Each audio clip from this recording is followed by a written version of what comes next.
안녕하세요. 저택업TV의 명품 PD 한PD입니다. 자, 앞으로 둔천주공이 딱 1년 남았어요. 입주가. 자, 그래서 그 동네에 있는 부동산에서 예상을 하기를 둔천주공은 실거주를 앞두고 실거주 2년을 채우기 위해서 100태의 진앙지가 될 것이다.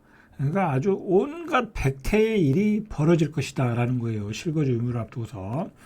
자, 왜 그러냐면 일단 그 분양받은 그 아파트 그 개수가 분양권이 4,800개가 넘어요. 그죠? 그 중에서 잔금을 못 치르는 분양권이 뭐 반이라고만 계산해도 한 2,500개 정도만 된다고 해도, 그죠? 2,500개가 잔금이 없어서 그걸 팔아야 되는데 못 파는 경우가 못 팔 수 있다라는 거죠. 그죠? 왜 그러냐면 실거주 의무를 해야 되니까. 그죠? 팔고 싶어도 못 판다. 그런데 잔금이 없다. 그러면 어떤 일이 벌어지겠어요? 불법이 만연하겠죠. 불법이. 그런데 그 불법도 쉽지가 않아요. 왜 그러냐면 둔천주공 말 그대로 온 국민의 관심사잖아요. 그죠? 거기서 일어나는 일은 분명히 신문에서 다 화제가 될 것이고 그걸 정부가 무시할 수가 없는 거죠. 자, 그런데다가 지금 실거주 의무가 자, 올해 예정된 국회 소요 일정이 오는 6일, 그러니까 12월 6일이죠. 자, 이때는 이미 이제 힘들다고 지금 보는 거야. 왜 그러냐면 내년 4월에 총선이 있잖아요. 그죠? 총선이 있는데 실거주 의무를 폐지한다. 이거 쉽지 않죠. 그죠? 뭐, 지금의 야당이 반대를 하겠죠. 그죠? 지금 야당이 반대를 하겠죠. 왜 그러냐면 전세 사기 여파야. 지금 전세 사기 때문에 난리가 났어요, 여러분. 이 대전 같은 도시에서 몇 천억이 일어났고, 그리고 예를 들어 얼마 전에 뉴스 보니까 한 1,500명 정도가 피해자라고 그래요. 최근에 일어난 건수만 가지고. 자, 더 되겠죠. 그러면 대전만 해도 한 2, 3천 명 된다고 그러면 대전 같은 조그만 도시에서도 2, 3천 명이면 그 피해가 어마어마하잖아요. 근데 여기다가 또 갭 투자하라고 실거주 의무를 폐지한다. 뭐 굉장히 역풍을 만날 수 있죠. 그러니까 이게 처리가 안 될 가능성이 높다고 보고 있는 거예요, 지금. 그래서 그 실거주 의무 폐지하겠다라는 법안이 폐기될 위기에 있다라는 거예요. 그렇게 되면 둔천주공에서 온갖 백태가 일어난다라는 얘기예요. 자, 오는 12월 15일이면 당첨자 발표로부터 1년이 지나서 일반 분양받았던 4,786가구가 전매가 가능해요. 근데 그 동네 둔천주공에 있는 부동산의 소식에 의하면 분양권은 문의가 없다라는 거. 문의가 없다. 진행되는 건도 없다. 왜냐면 실거주 의무가 있으니까 팔고 싶은 사람도 못 팔고, 그죠? 사고 싶은 사람도 살 수가 없는 거야. 그죠? 그런 상황이다라는 거예요. 자, 그런 상황이니까 법이 통과될 가능성도 줄어들었다. 잘못 거래했다가는 최악의 처벌까지 받는다. 예를 들어 분양권을 팔았는데 실거주 의무를 지켜야 되잖아요. 폐지가 안 되면 그러면 벌금 내야 된다는 거야. 벌금 내는 정도가 아니라 계약이 취소될 수 있다는 거예요. 취소될 수 있다. 그러니까 당연히 분양권을 팔지도 못하는 거죠. 자, 현행 주택법상 거주 의무 위반 시에는 해당 주택은 LH가 매입하게 된다.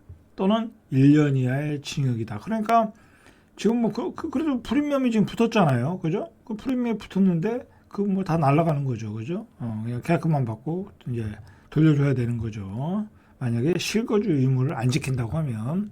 그러니까 불법적으로 어떤 형태로도 거래를 하고 실거주 의무를 안 지킨다고 하면 그것은 이제 분양권을 뺏길 수 있다라는 얘기예요.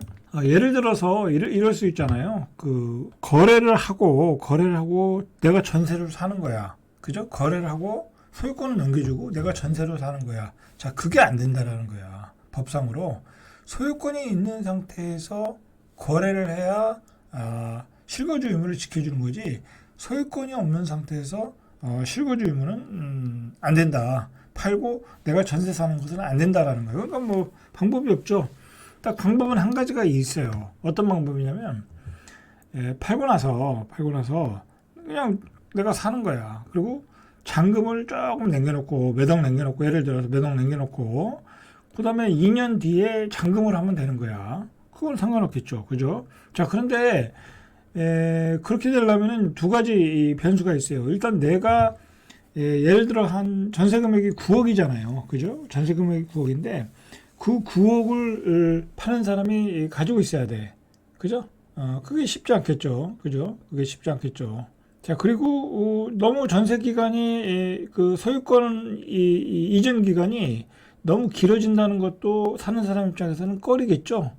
그래서 잘 그 정도의 거래밖에는 방법이 없어요. 여기 이 둔촌주공은.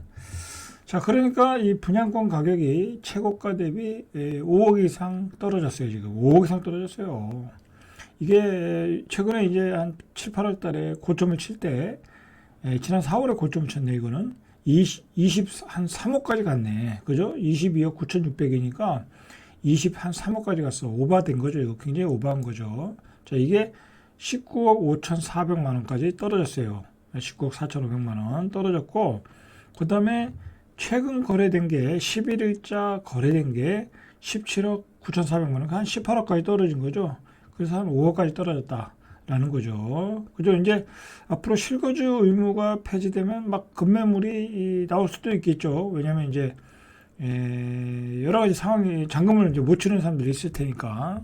자, 문제는 그거죠. 팔지도 못하고 내가 실거주를 해야 돼. 근데 어쨌든 이것저것 합치면은 한 15억 들어가거든요. 그거 15억 있어서 분양받은 사람 없어요. 있긴 있겠지. 그러나 막 줍줍으로 죽고 그냥 무조건 집어넣는 사람들이 많거든. 그리고 제가 저번에도 계속 얘기했지만 한 15억이면 대출을 한 7, 8억 받아야 돼. 그러면 한 달에 4, 500 이자를 내야 돼. 한 500 이상 내야 돼. 그렇게 가능한 사람이 얼마나 되겠냐고. 그죠? 그래서 아주 여기는 분양권 입주 대란이 벌어질 수밖에 없는 곳이에요. 입주 대란이. 자, 보시면은 부동산 온라인 커뮤니티 등에서 법망을 피할 방법을 논의하는 글들이 벌써부터 속속 올라오고 있다라는 거예요. 전매 제한이 풀리면 분양권 전매 제한 뒤 전세나 월세 세입자로 2년간 거주하면 실거주 의무를 채운다. 이런 얘기가 도는데 이게 안 된다라는 거야. 이게 국토부는 수분양자와 분양권 매수자 사이에 사적 계약 허용되지 않는다라는 거예요. 사적 계약이. 국토부 관계자는 다양한 문제 소지를 막기 위해서라도 무조건 분양자가 집주인, 실소유자로서 실거주해야 된다라고 벌써 나오고 있잖아요. 그죠? 방법이 없어요. 방법은 없고 2년 뒤에 소유권을 넘긴다. 뭐 그 방법밖에 없어요. 근데 뭐 2년 뒤에 소유권 넘긴다고 해놓고서 뭐 그걸 살 사람도 그렇게 많지는 않겠죠. 그죠? 방법은 합법적인 방법밖에 없어요. 이 분양권을 팔 수 있는 방법은. 이거는 뭐 원론적인 얘기예요. 이거는.